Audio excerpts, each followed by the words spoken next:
Okay, welcome everybody. Thank you so much for joining us today. Special topic on here. We're going to talk about all things antioxidants.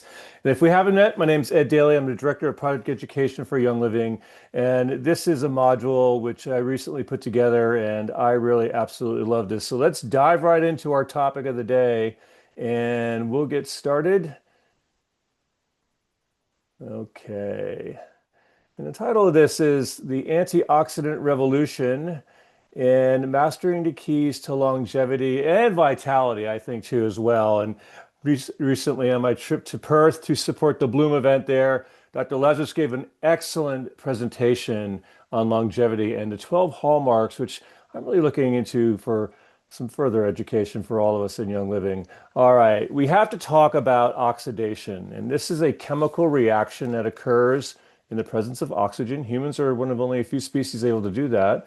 It damages cells, DNA, and fats, and when metabolized, it produces free radicals, and these can damage cells, tissues, and organs. Really, the moral of the story, we want as few free radicals roaming around as we can, and a lot of antioxidants. Now, this oxidation creates free radicals by removing electrons from the molecules, resulting in unstable atoms or molecules. These free radicals can then react with other molecules, potentially causing damage to the cells and tissues in the body. Again, you want more antioxidants than you want free radicals running around. These free radicals are unstable atoms and molecules or ions that have at least one unpaired electron. A little bit of science, but nothing too scary. And this unpaired electron makes them highly reactive as they seek to bond with other molecules to achieve stability. Now, the history of free radicals and research on free radicals goes back to 1954 when Gershman proposed the free radical theory of oxygen. The theory stated an excess of free radicals increases the aging process and health challenges. And this we know really to be true now. That again, if people are running around with a lot of oxidation, a lot of free radicals, not enough antioxidants, it's increasing the aging process very quickly. And many others expanded on this theory, such as Denham Harmon in the 1970s and 1980s. Now, the result of too many free radicals, we've kind of touched on this already, this actually damages cellular DNA, proteins, and lipids and can cause cellular damage and dysfunction. And we want our cells to function at a really nice way and not in a dysfunctional way because then it starts to cause all sorts of problems internally. This leads to oxidative stress, and oxidative stress is a condition that occurs when there's an imbalance of free radicals and antioxidants in the body, leading to potential cell and tissue damage. Again, the basics is not too many free radicals, a lot of antioxidants. We're going to talk about where we're going to get those antioxidants in a minute because foods high in antioxidants can help neutralize these free radicals. We've known this for a long time. Common antioxidants are vitamins A, C, and E, but minerals like copper, zinc, and selenium are very helpful too. And what they've seen recently is copper is playing an increasing role in overall health and wellness. Now, foods high in antioxidants, well, if you had an orange or a grapefruit for breakfast this morning, bravo. Or if you like to squeeze a lemon into your water or even a lime, bravo. Olives, many Mediterranean people love olives. These are very common in the dietary intake in blue zone areas. Broccoli is also known as a cruciferous vegetable. It actually helps to turn on the genes which help in detoxification. Dark green leafy vegetables and all things onions. And some onions, like red, are just a little bit higher in antioxidants than, say, a yellow or a sweet onion. Other foods, green tea. Green tea contains a compound called EGCG, very, very important. Nuts, turmeric, which holds the also the curcumins. And actually, when you look at the clinical data behind that, there's about 7,200 preclinical and clinical research on just turmeric alone. Certain fish and cinnamon.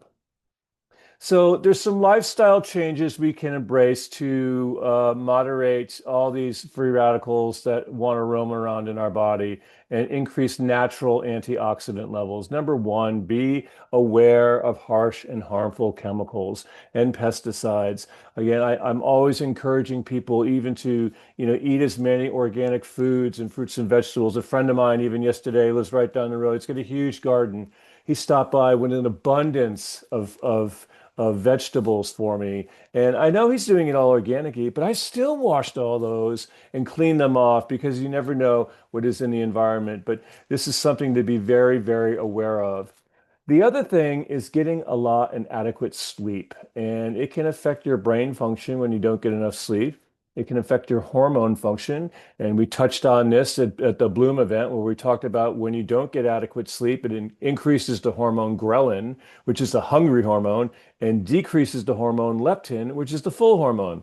Antioxidant and free radical balance in muscle recovery is also affected by the lack of a good night's rest. And I'm always encouraging people to try to go to bed and get up at the same time, develop good sleep hygiene, no electronics in the room. All these things are very helpful for getting a good night's sleep. And get an old-fashioned alarm clock, everyone. Let's not sleep with our phones next to our head. All right, let's take a little bit of a closer look at some of the more specific ones. Now, vitamin A is an essential micronutrient. Vitamin A is actually needed for the absorption of vitamin D. Many times people will be low in vitamin D, and it's because they're not getting enough vitamin A. This actually helps in cell growth, immune system response, and specifically with T helper cells. And those are the helper cells that go through the immune system and really do a great job making sure it functions efficiently. Foods with vitamin A, you have butter, and grass-fed butter is the best, organic meats, some salmon, and cod liver oil. I'm sure not everyone's favorite. I'll stick to the salmon and the organic meats and the butter, though. All right, vitamin D is primarily known for its role in bone health, but it also has antioxidant properties. And some studies suggest that vitamin D can help reduce oxidative stress, potentially influencing health outcomes related to inflammation. And get your sunshine on. I'm not sure about Australia where you are right now, but right now for us here in the States where I live, I need about 10 minutes a day for my body to produce its own and adequate vitamin D. But you can also get it from other areas as well, such as oily fish, like cod, red meats, and liver as well. Now, we look to vitamin E. Vitamin E is a fat-soluble antioxidant that helps protect your cells from damage caused by free radicals, so super important, which are harmful molecules, again, that can lead to various problems in aging. And it plays a crucial role in maintaining a healthy immune system.